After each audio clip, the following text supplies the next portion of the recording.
The Fat Controller's engines love their work. Gordon likes pulling the express.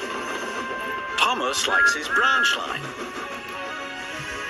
And Percy likes taking the mail. But none of them likes being a middle engine. It's no fun being stuck in the middle.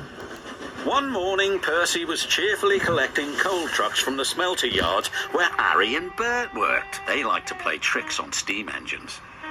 Percy didn't want to fall for their tricks again. But before he knew it, he was stuck in the middle. "Oh, bother," chuffed Percy crossly. "Little green piggy in the middle," Harry teased. Percy's driver was cross. With trucks in front of him and trucks behind, Percy had to go slowly. James was in the yard when Percy steamed slowly by. "It's Slow Coach Percy," James laughed. "You wouldn't be laughing if you were stuck in the middle," Percy fumed. And he fumed all the way to the coaling plant. One by one, he shunted his trucks onto the tipper's loading ramp.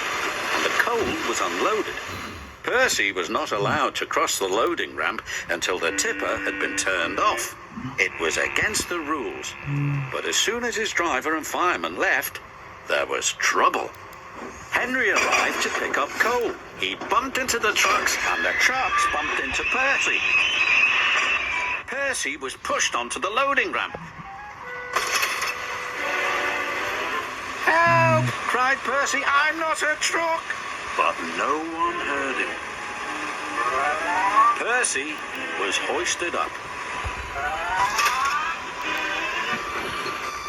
Tipped over. And brought back down again.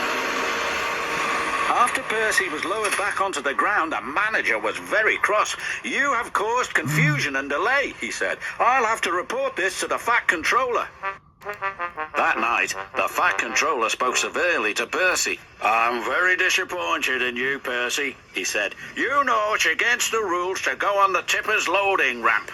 "Sorry, sir," Percy said sadly, "but it wasn't my fault. It's because those diesels made me a middle engine." "Nevertheless, you will shunt trucks in the yard until I can get to the bottom of this." "Pa," said James, thinking no one could hear. "I could handle those diesels with bent buffers and a busted boiler." "Then you will do Percy's run to the smelter." "Yes, sir," said James.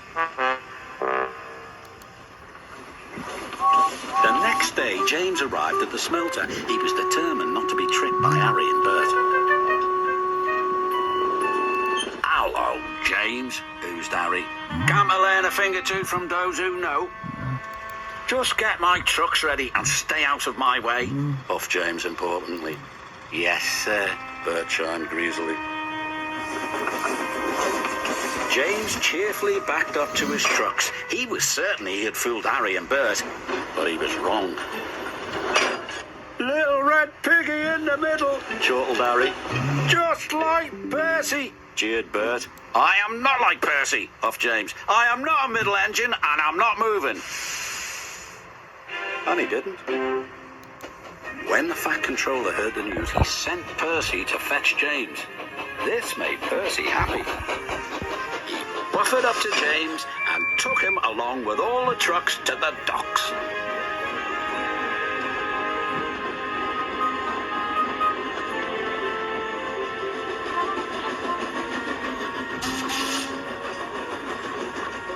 "Right on time," said the manager.